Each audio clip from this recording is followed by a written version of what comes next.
Welcome to our program on Kardec Radio.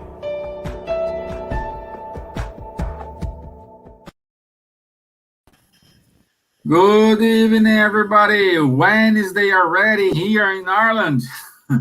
And most of the countries is already Wednesday. Somewhere still... It's someplace at Thursday already. Thursday, Australia, it's Thursday already. Yeah, in exactly. Japan. Yeah. Yeah, so nice to have you all here with us today.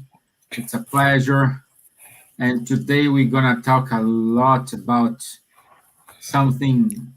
Again, we need perhaps other lives to talk about the cures and miracles about from Jesus.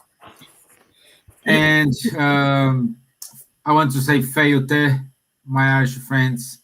It's nice to have you all here with us today, and it's a pleasure to share this time with my friends Elsa, Silvia, and Charles. That's it from me. My Elsa, do you have it? Bom dia, boa tarde, boa noite. É com muita alegria que a gente está novamente aqui. Good evening, everyone.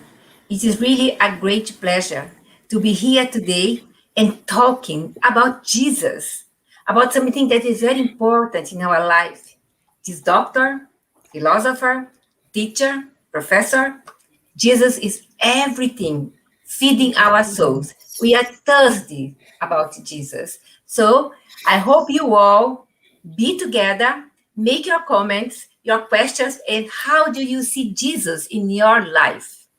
Thank you. Bless you all.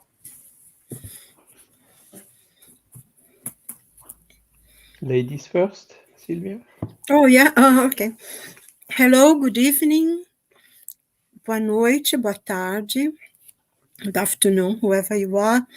It's wonderful to be here today. And especially the subject today is most touching and very, very important for us to study and to learn. So it's wonderful to be with you and to share these moments that we are going to share. So nice to see you again.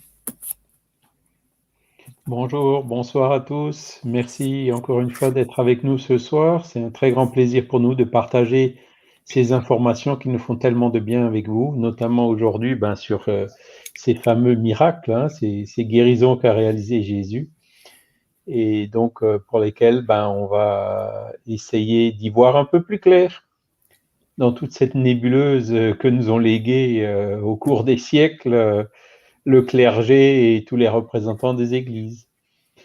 Hello, good morning, good evening to everyone. Very happy to be here again with you in order to share some thoughts about this interesting, outstanding subject, the cure and the miracle of Jesus. To share some thoughts with you together in order to see how we can understand those better and, of course, walk slowly but surely towards a better world, realizing more cure and having less illnesses.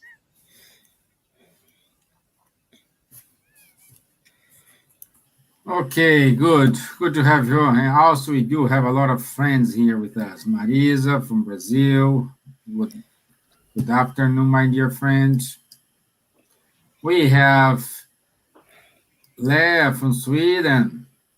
Nice to have you here, sir. Our dear friend Munir. Good night, my friend. Maria Eugenia from Germany. Guten Abend. Nice. Beatriz Gillis. Hello, Beatriz. And Bruce Ness from Portland, Oregon. So, wow, it's nice it's to on the other have, side of the planet. Yeah, it's nice to have a lot of people from different countries in the same screen. You know, it's so wonderful to have it. So before I play our another one, Thais from Brazil as well. Good evening, Thais. And before I share with you our video, let me give you a little bit of introduction in what we're gonna talk today. And I'd like to start with a passage is in the book Vineyard of Light on chapter 157. This book was psychographed by Chico Xavier and dictated by the Spirit Emmanuel. And Emmanuel says to us, the number of illnesses essentially organic without psychic interference is positively small. Most illness come from the soul, from the death of the being.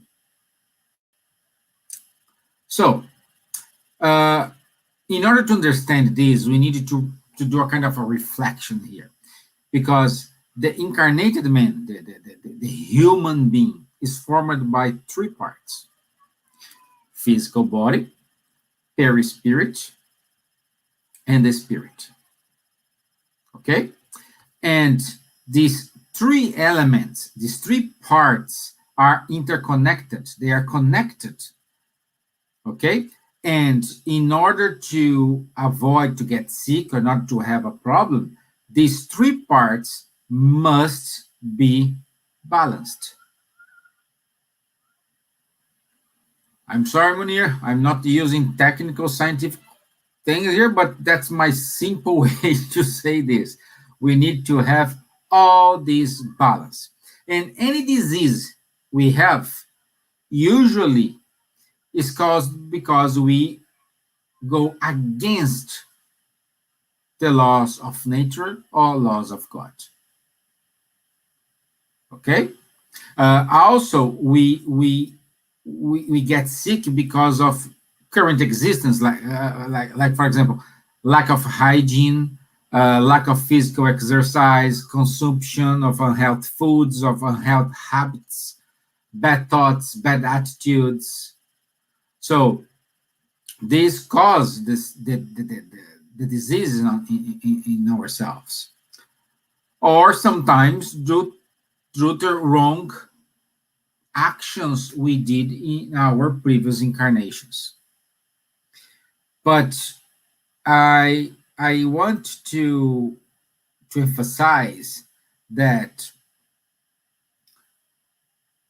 the wrong, we are not, I am sick now because I'm being punished because I did something in the past. This is a totally incorrect way to understand. You are sick today. If you are sick because you are working towards improve your soul, your virtues, is not a kind of punish, because nobody's punishing you. You are choosing that situation in order to help you to evolve. So it was your choice. It was not imposed you. Nobody was angry with you and said, oh, now I am gonna send you back to earth and you're gonna be a blind person. You gotta forget this. Okay? I would leave this clear, because everything we live here is a reaction of our actions. Okay? And as long as we do not repair, let's call it bad behavior, and change our inclinations. What I mean about change our inclinations? Change our moral transformations. Okay? And while we still harming our physical body, while still we do not put our thoughts in good vibrations, in good deeds, in good things, we will suffer. We will need, unfortunately, to pass through some kind of troubled times. Okay? In order to obtain cure, we need to destroy our evil tendencies, our bad tendencies. I not call these bad, let's say these bad habits. Okay? So, when we have to treat ourselves, we need to treat these three elements. We need to treat the body, which is the remedy the doctor give to us. We treat the body. Okay? The soul and the spirit, it's treated by a spirit center or our healing or many other things, but everything must be balanced. And saying that, this is the kickoff discussion about today. Okay, so let me see. Good evening, Faye. Good to have you here with us. Pablo, Elsa Lee from Sweden. Good to have you all here. Okay, let me share my screen here, and I will go to the... Imagine if you could put together the definitive dream team, including even stars from the past, all in the best possible shape. Oh, and most importantly, under the best coach ever.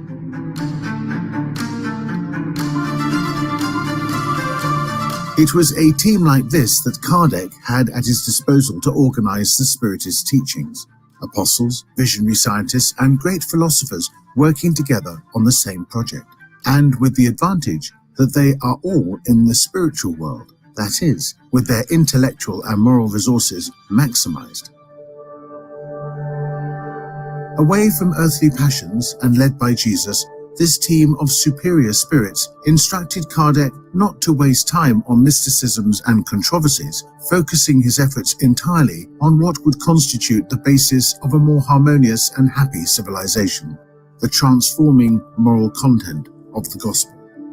For humankind in particular, this code is a rule of conduct embracing all circumstances of private and public life. The principle for all social relations founded on strictest justice.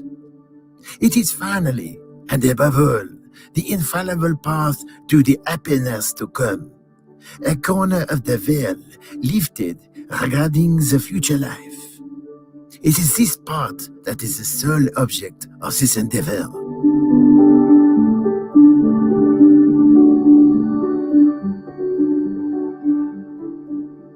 For more studies and research material, go to www.spiritistacademy.com.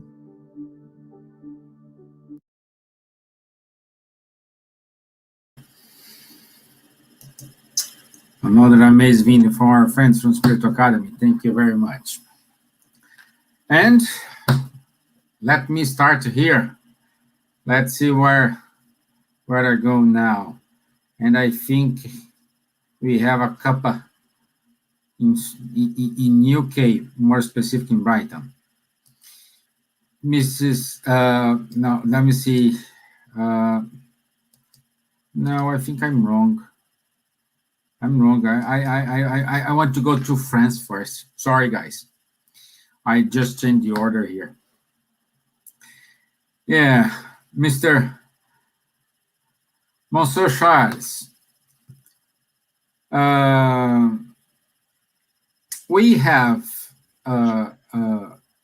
especially in the Genesis and in the Gospel according to Spiritism, Kardec was really well inspired in order to just put it in these books the contents that give us reliable information and who needs to be studied.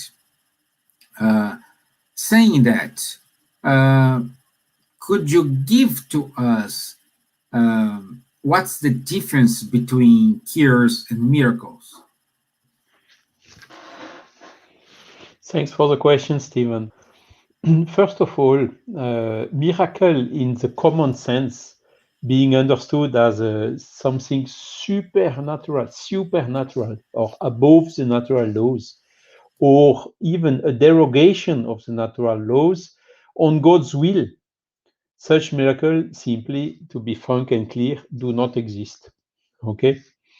These are inventions of the church, who has even excommunicated and even burned some people who did not believe in some of the miracles.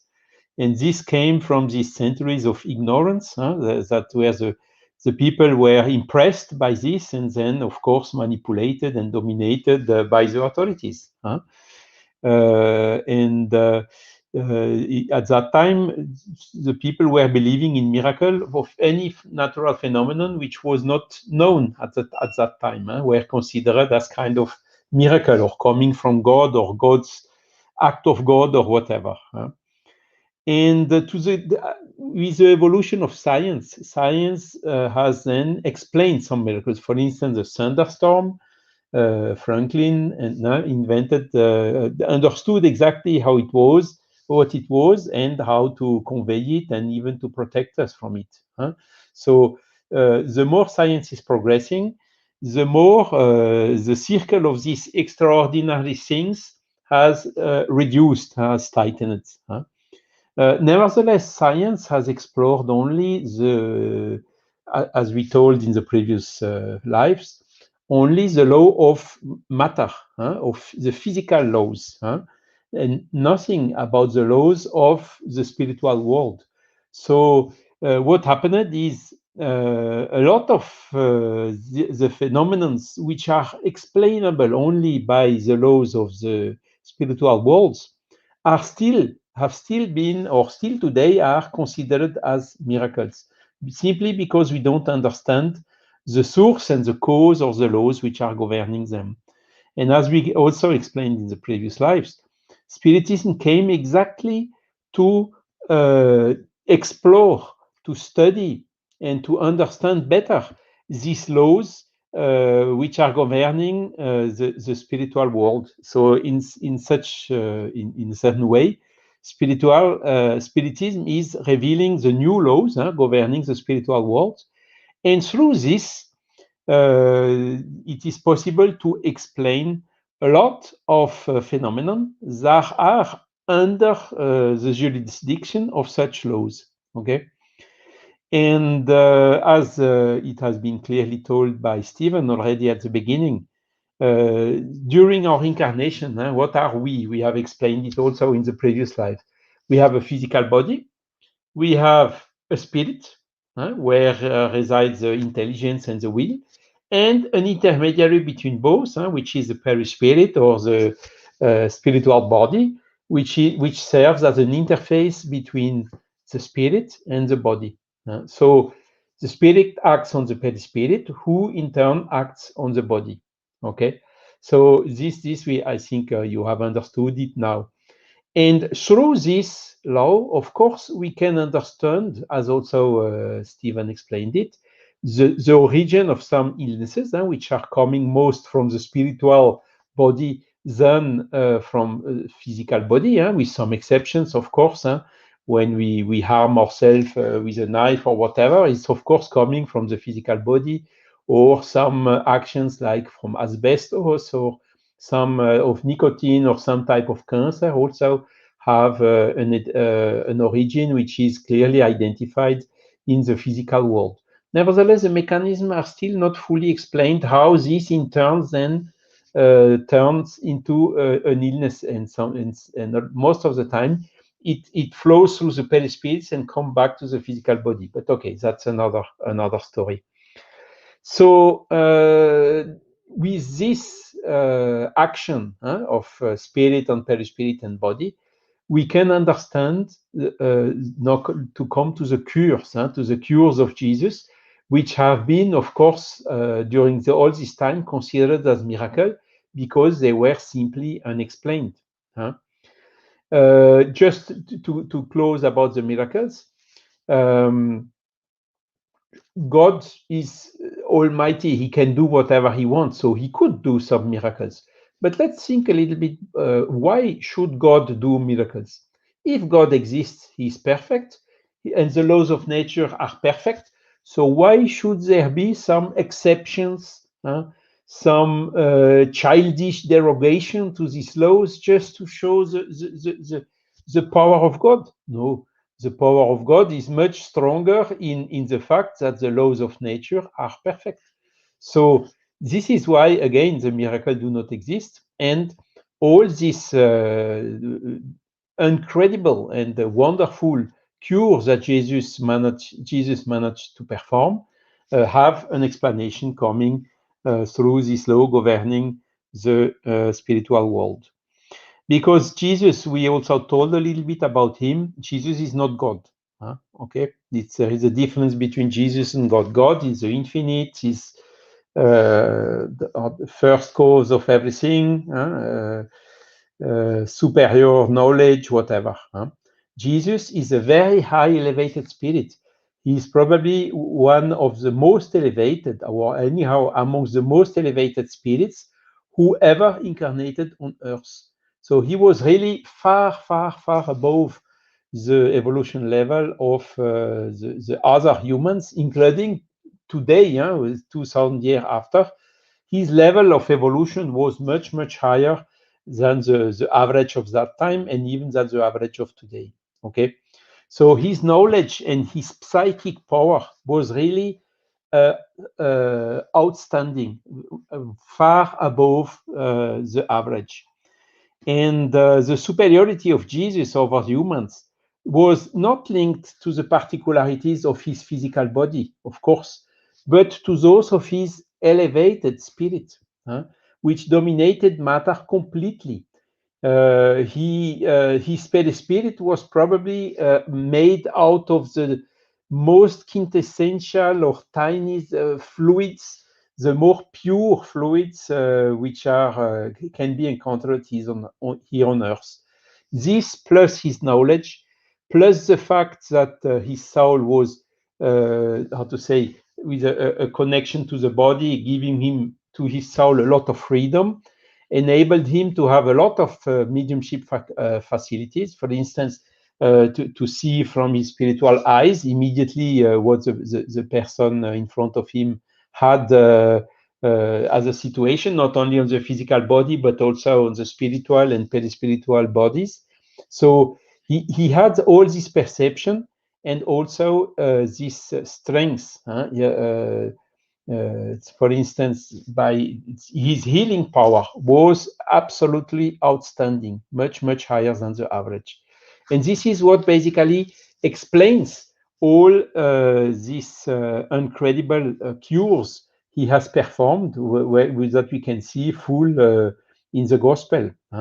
I will not enter in all the details, but there are a lot of such examples. Kardec is, as you told, Stevan, in the Genesis. There is a full section exactly about this, where Kardec is explaining all those miracles, or most of them, let's say, through these laws which have been revealed by the spirits in the spiritist body of knowledge. And we could even add that Jesus, he was such elevated spirit that he even maybe did not need a lot of assistance from other spirits. Maybe he had, but he had in himself already all the resources, all the knowledge, all the power to perform those phenomena without needing to be an intermediary or even assistance from the other spirits. And this is why he managed to have all these cures. Amongst the cures, of course, there are some physical illnesses, like blind people who recovered the vision. So it's quite impressive when we think about today. Someone which is born blind, very, very difficultly, science and medicine managed to make him recover the sight. Jesus managed it in some cases. And he had also huge power on what is the naming for this obsession in English? Spiritist spiritual obsession, No, possession, spiritual attachment. spiritual attachment, attachment. exactly. And so his moral authority through his elevation on these spirits who are still performing such things as attachment or causing huge perturbation to someone. Jesus' elevation was so high that the spirits were simply kind of like blinded, and even though they were sometimes threatening, we are legion, we are a lot. Jesus managed to have them all running away quite quickly through his elevation and through the power he had. Now, what is, and then of course some other phenomenon, but I will let it for later for Silvia or Elsa to explain it. The Jesus, of course, has everything, helped a lot all these people. But what did he always tell to the people? Go and don't start again your misconduct, because it could happen even things worse to you. So he was always very clear, explaining to the people, look, I'm coming here, I'm helping you, but now you have to do your part, which is become a better person, behave better, avoid all, extract and try to eliminate all what caused these illnesses, because otherwise the illness may come back. The help of Jesus was outstanding, of course, but at the end, if the person continues misbehaving, and she will get ill again. And the passage of Jesus was a one shot. He was only a couple of years in his mission in Israel at that time. And so he was also healing not only physically, but also bringing the teachings to the soul. And this is by the fact the best, in fact, the best preventive, the best way to cure, to avoid illnesses, because most of the cures are in fact self-cure. So that is what I wanted to explain. So the cures of Jesus explained by natural laws governing the spiritual world, and nothing to do with miracles. Thank you, Charles. Thank you very much. And also we have here Fatima Pereira from South Africa. Good evening, Fatima. Maria Moraes from Netherlands. Nice to have you here, my dear. And now we visit France. Now we're gonna visit south of England with Miss Gibbons. And let me put it here, her. Southeast England, actually. Southeast. This is more precise than me, but Yeah. I'm lucky I didn't say wrong. No, you didn't. No. Yeah. I just specifying. Great. Okay, my dear. Ask me. In the Spiritism magazine from July 1865, the top of the article is Questions and Problems, Moral Healing of the Incarnated. Kardec says, I will read because I don't want to give anything wrong, apologies for that. It is therefore a moral cure that must be obtained before seeking a physical treatment. A change of direction in our behavior is the only thing that can effectively take care of your magnetizer, which the good spirits will try to help. Otherwise, it must be expected that he will lose what little light he has left, and that he will be subjected to new and very terrible ordeals which he will have to suffer.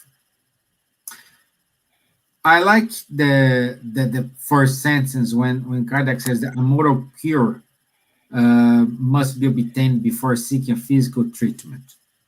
And this reminds me when the woman touched Jesus.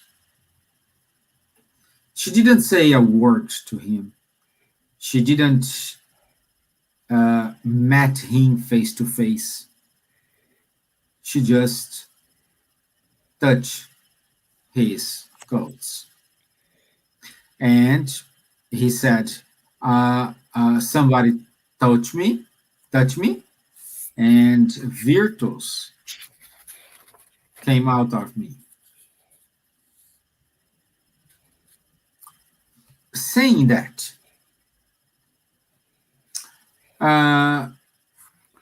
why that woman just touching without saying, oh, I needed this, I need this, I'm suffering here.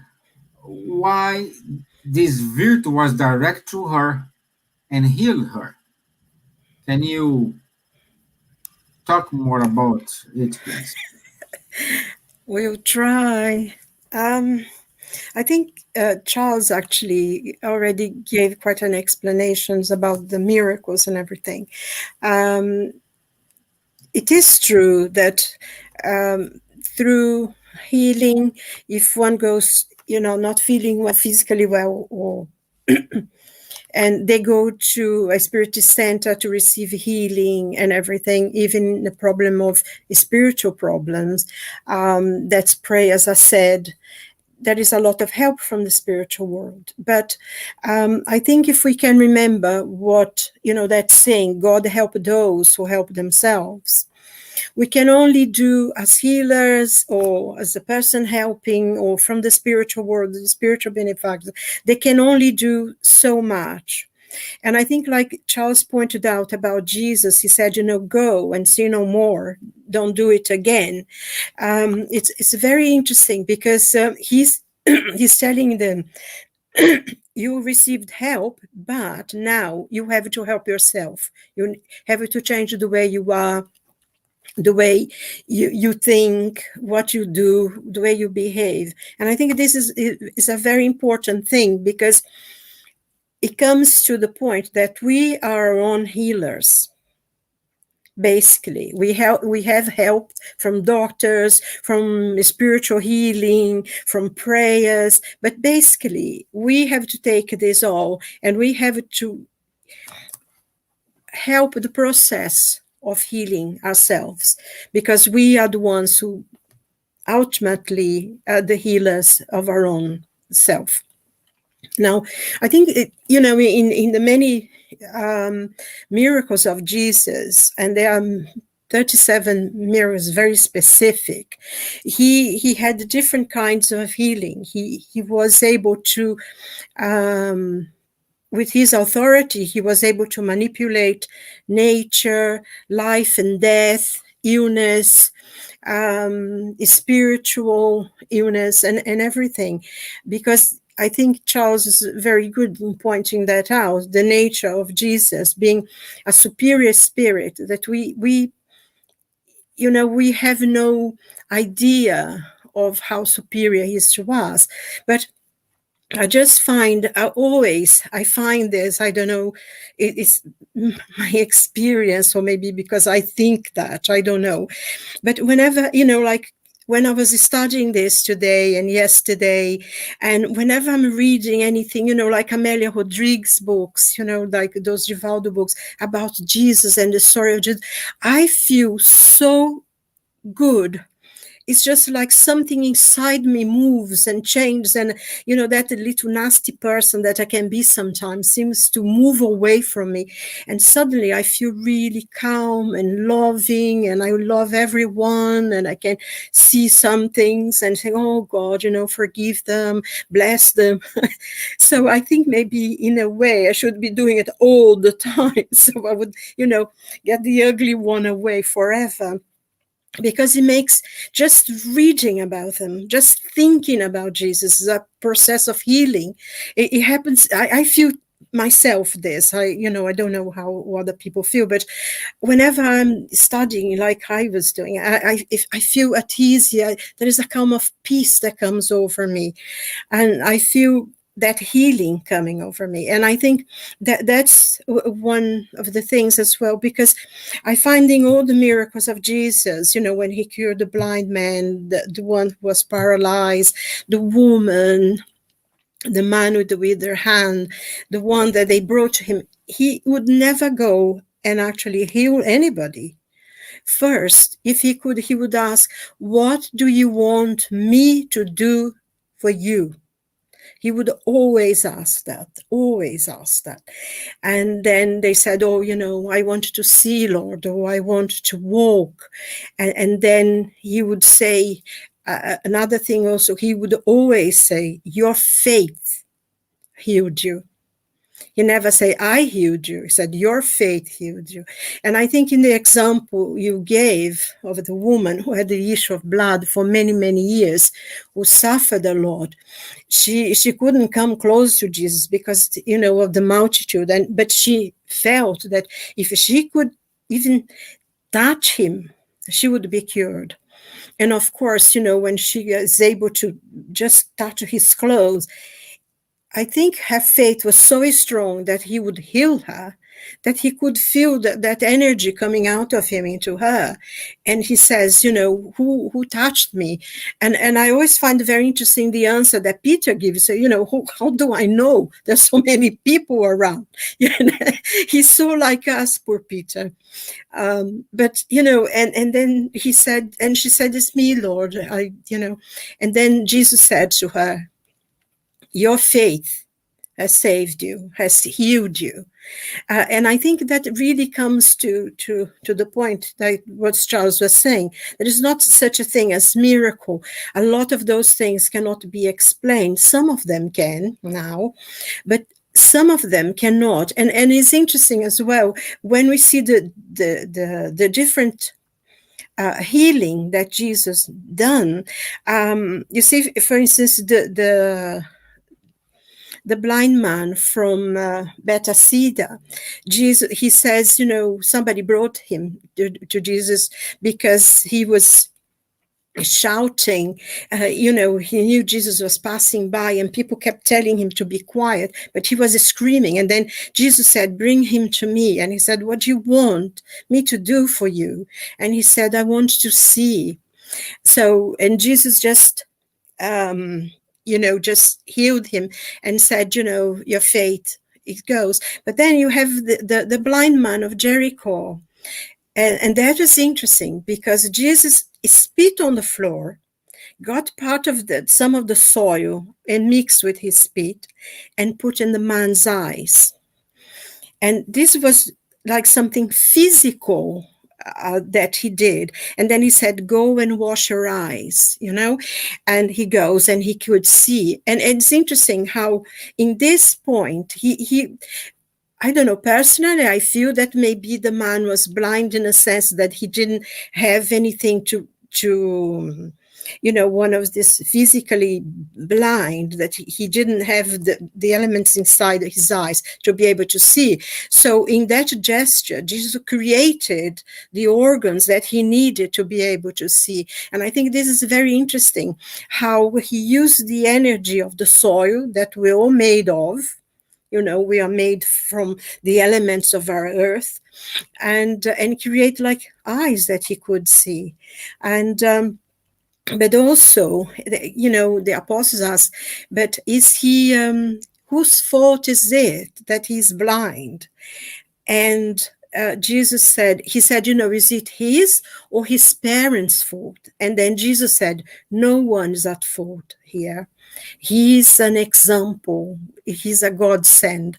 And I think that is in that case, because, like I think you said also, Stevan, and Charles also said, we bring from our past lives things that we've done, and sometimes diseases and illnesses will come to us because we have to learn some lessons from what we caused in the past. But in this case, Jesus wanted to say, no, he was sent by God. He's an example to be given, I think. So, there is always a reason. Nothing that Jesus did had no meaning. There was always something that he would trying to to teach, to ask people, to learn. And one of the things as well that I always find interesting is that they were forever, some of the people, especially the Pharisees, and they were forever criticizing Jesus when he was healing, why, and especially when he was healing in the Sabbath. When he healed the man with the withered hand, he said, because they always forever questioning him and trying to trick him. And they said, Lord, is it right, Rabbi, is it right to heal people on the Sabbath? And Jesus saw that man, we had a withered hand, and then he said to him, bring him to me, and he cured him. And said, but you're not supposed to do this on the Sabbath. And then Jesus said, yes, but to do good, you can do any day. You don't have to have a special day to do good. And another example as well was the woman, when I think he was in Galilee in a synagogue. He was teaching at the synagogue, and there was a woman there that she was all crumpled, and they say, like in the Bible, say she had this spirit of infirmity, and she was like that for 18 years. She was crumpled in herself, and Jesus asked her to come. They brought her, and he said to her, your infirmity is being cleared. And then he touched her. He touched her, and immediately she was straight. She stood up and she was completely straight. And of course they start, why do you do this? It's a Sabbath day, you can't heal people. And then Jesus said, you are such a hypocrite, because on the Sabbath day you take your animals to drink. You don't leave them enclosed. You go and you take them to drink and to eat. So what is she that she doesn't deserve the same treatment? He was forever teaching lessons. And I think most of the healing that he did, the cures that he did, was for teaching a lesson. And I think there is one thing I personally think that is not, of course, given as one of the miracles, but somehow I think is a bit of a miracle.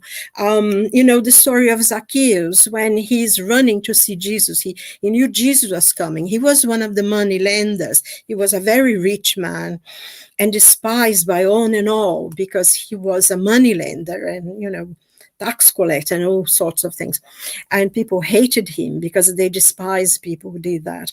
But he was curious to see Jesus, but he was very short. So he kept running, and, Jesus was passing the multitude. He could never come close. So he decided, no, I have to see him today or else. And he ran in front, and he climbed the tree. And then when Jesus was passing by the tree, he just lifted his head and said, Zacchaeus, come down from the tree, because I'm going to have dinner in your house today. And then he said, imagine. And then, of course, the criticism started coming. They were asking the apostle, how can your, master go and eat in the house of a sinner? How can he go in there? And even the apostles didn't want to go in because they felt dirty by it all. And then Jesus said, I came to help the ones who are sick. The healthy doesn't need the doctor. And then, of course, the man said, whatever I've done, if I done wrong, if I taking any money, I'll give him 4 times. I will give my money to the poor. I will help. This salvation will come to my house. And I think that's a miracle. I don't think it's sort of considered a miracle, but for me it is a miracle because the lives of all those people who were there were transformed, was changed.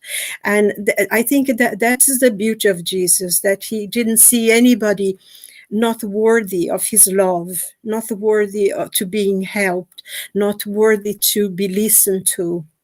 Because I think Charles made the point that Jesus saw not only the body, the physical body, but also the soul of the person.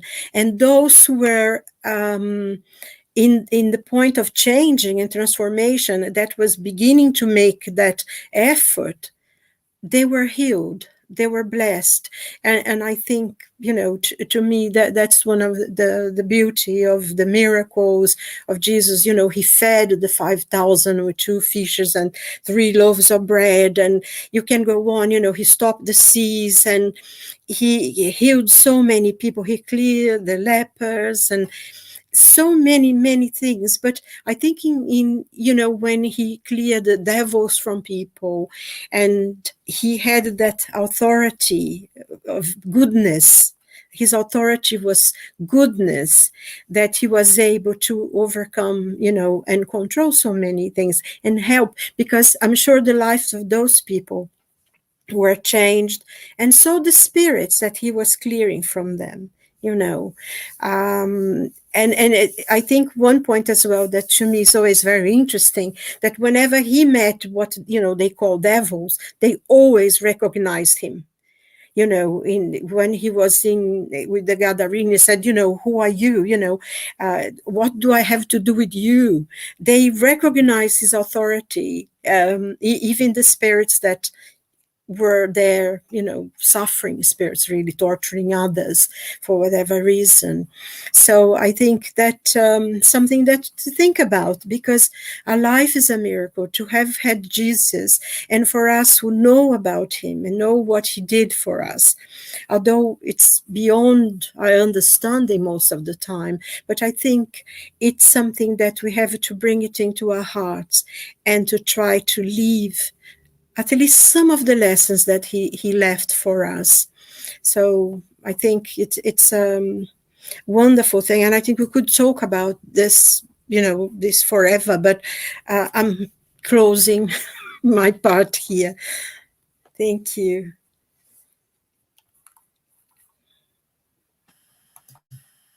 Yeah, it's important to say as well, like at the beginning, we make this little comparison with Peter, like us, but the good thing, the good news is at the end, he learned the lesson, because when he cured the lame man, he said, I have no money at all, but I give you what I have. In the name of Jesus Christ, I order you to get up and walk. So that man, full of problems like we have, he learned the lesson. And this is a beautiful thing as well.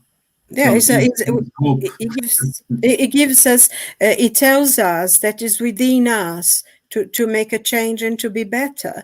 And also Jesus said, you are gods, you can do everything I do and more. And so he's telling us the door is open, just change and you'll be able to achieve, because Peter had a great transformation. In reality, all the apostles had the transformation there, even Judas, it's when Jesus went to get him, it's very, very poignant, and it's really a lesson, because he wants to show that no one is beyond regeneration, no one is beyond help and beyond his love. There is a very beautiful poem, if you called the Judas tree, and it's lovely. I'll get it and maybe we read it when we have some time. Okay. That's me. Okay, we do have a question here from Guilherme Dias, and he's saying, what about today? Can we obtain healings like in Jesus' time? Good question, by the way, Guilherme. Thank you very much. To whom is the question put to? It's open. You are in the spot, so you should. Maybe Charles like to answer it. I can answer it, but or Elsa. We can answer. I mean, of course, the laws of nature are the same today as on Jesus' time. So the only thing is to find an actor or a power or an engine as powerful as Jesus. But of course, there have been a lot of similar healings in all the times and even today. Oh, it's a very interesting question. Guilherme, I can give to you all my own personal experience in this matter. When I was 15 years old, I started fainting in the street or wherever. So I did a scan of my brain, and I have 2 tumors in my brain. Of course, my stepmother, my father, they were quite crazy because of that. So my stepmother, at least that I call my mother, she took me after the diagnostic of the doctor. She took me to a lady, a spiritist lady, that was doing cure and receiving André Louis spirit in a small house, poor house, full of love, different as Chico Xavier house. And I went there and stayed there for one night. I had only one small bowl of soup, and the spirit told to my mother through this medium that I will receive a small operation, surgery, to remove these 2 tumors. So they did. Next day, my mother took me out, went home, and the 3rd day, 4th day, I was really good, no problem at all. It stopped all medicine, all medications, and I went to the doctor in order to review and operate before Christmas. The doctor said, "There's no tumor here anymore. What you have done?" Look, in my family, 8 doctors. All the doctors knew that I should operate, I should take out these tumors by physical surgery. I did not need it. I was really good. Never I faint again. I am in my powerful mind, etc., and relieved from these 2 tumors. So it's possible to cure. Yes. It's possible to receive cure. Yes. Depending merit, condition, faith, is a lot of things, a combination towards the person that should receive or not receive is about between each one and the good spirits and your agenda before God. God has an agenda for each one of us. So this is why I have more things to tell regarding miracles, inverted commas, but this one was so powerful that really make me live. I could be died today. I could be dead today, not die today. I could be dead today. I'm here in my full power, full of faith, gratitude, and prayer every day. I feed my soul with a prayer every morning, 15 minutes, sit in my chair. My dog knows when I take my gospel in my hands. He looked at me and back in sit in his place. I don't know if we don't have time too much to talk. Yeah, we do. We are running a little bit short of time. And take the opportunity you are here, my dear. Now we go to North London. And let's see. Based in what Silvia and Charlie said to us, my dear. And this is kind of connected with the answer, with the question from Guilherme, but does prayer can help people to be healed or at least understand their sufferings? Look, and one important thing before I answer your question is, as the Spiritist philosophy is in all religion, it's not privilege of only Spiritists offer healing, prayer, or magnetic healing, or make a cure or help people to be cured.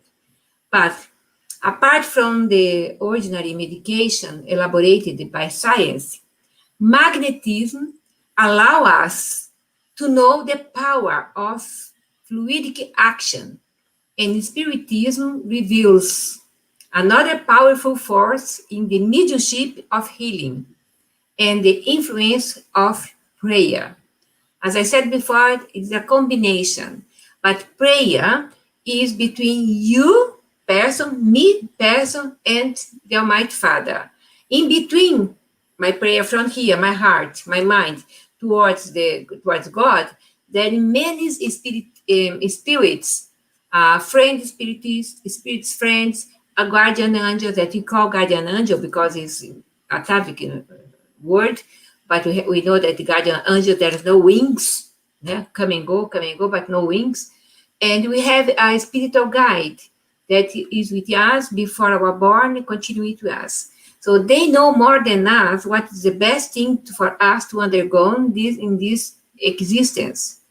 But according our behavior, our way to do good, doing good is psychology. Doing good is not imposition. You do good because you want to go to heaven. No, it's something that is in the nature. In the nature, you are a good person. You do good to others. You receive good.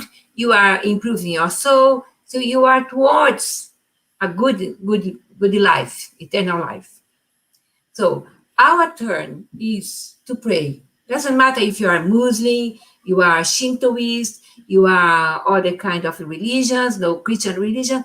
If you pray from the bottom of your heart, you have faith, and you ask, they will give to you, to me, what we deserve to improve ourselves. Sometimes the illness, cancer, is the cure of our soul. We pray to be free from the cancer. We pray to be free from the cancer. But it's not the time for us to be free from this cancer. This cancer is a bitter medicine to cure our soul. So everything in nature under divine laws is correct. Natural laws, divine laws, everything is fine, is correct. Our turn is to accept with our heart in peace. Give ourselves more attention to our spirit than our body. Our body will undergo what we will do to ourselves. If I drink too much, I will damage my liver. So after that, I have to pray and have a miracle to cure my liver, my problem. I will cure in next incarnation, undergoing a problem. So it's up to us to pray, to go do good, to go to the right way, to understand that the life goes on. We are not one existence. We have many lives. We do bad things, and we pay in installment, inverted commas, payment, because we are doing for ourselves, not punishment, as Charles and Stevan said in the beginning. It's more like that. I have more things here that I prepare for today, but because our time is going, I can only read one paragraph that is very important and said, our bad instincts result from the imperfections of our own spirit and not from our physical body. In this were not so, then man, woman would be exempt from all responsibility. Our betterment depends on ourselves because every person who has all their faculties has in everything the liberty to do or not to do. In order to do good, the only thing is lacking is willpower. We are lacking the power. We have to have our good will, good intention to do something and go for it. Good thing, okay? Is that it, Stevan? Okay, thank you very much. Thank you, my dear. And we have 2 minutes here. Let's say this. Let me help. Let me change a little bit here our script here, and let me do a quick read here, and to end up our discussion here. And this is the poem that Silvia said to us, The Ballad of Judas Tree by Ruth Etchells. In hell there grew a Judas tree, where Judas hanged and died, because he could not bear to see his master crucified. Our Lord descended into hell and found his Judas there, forever hanging on the tree, grow from his own despair. So Jesus cut his Judas down and took him in his arms. It was for this I came, he said, and not to do your harm.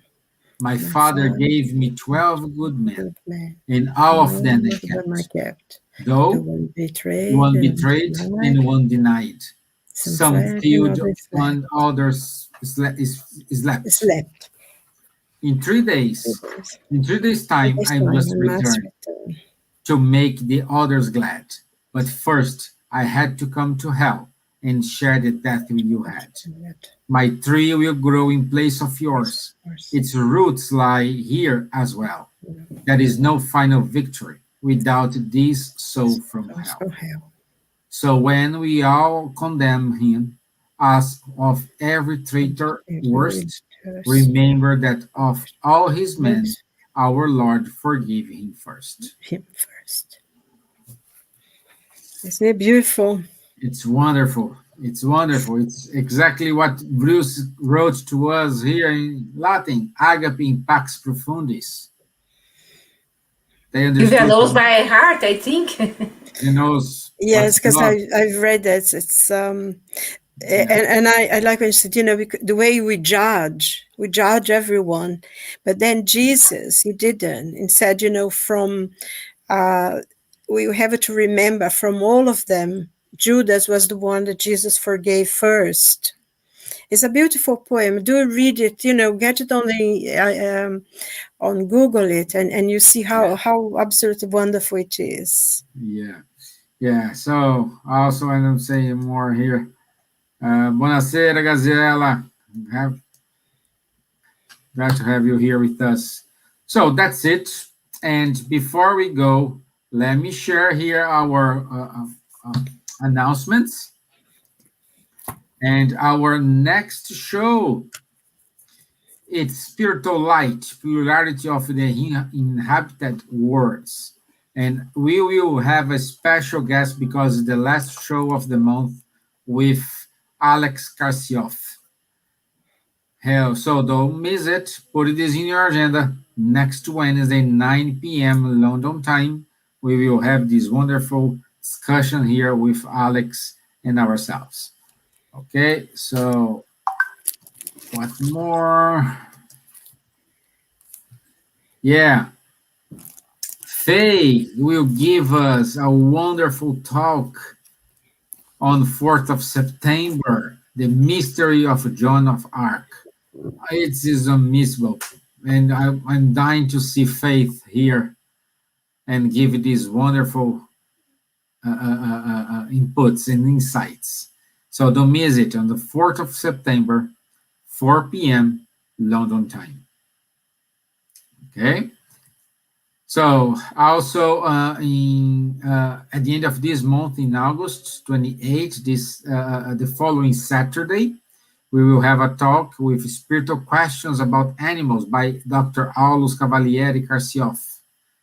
So it's a wonderful talk about the animals. This is not, you cannot miss it. And in September, we will have a face talk opening our month.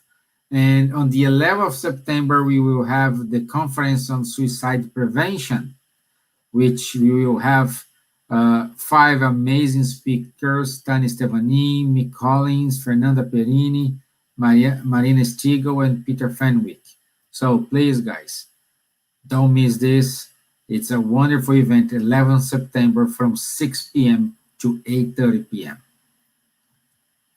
And also, our friends from Kardec Group, they do have the Insightfully Speaking. Please go to Kardec, www.kardecgroup.co.uk, and you will have .org.uk, not .co.uk. And you have all the episodes already there. And also they are supporting two entities in Brazil, and for this they launch a High Five campaign. It supports a Spirit Center in Salvador, Bahia, and another institution in Curitiba, Instituto Mutirão. So if you have time, if you have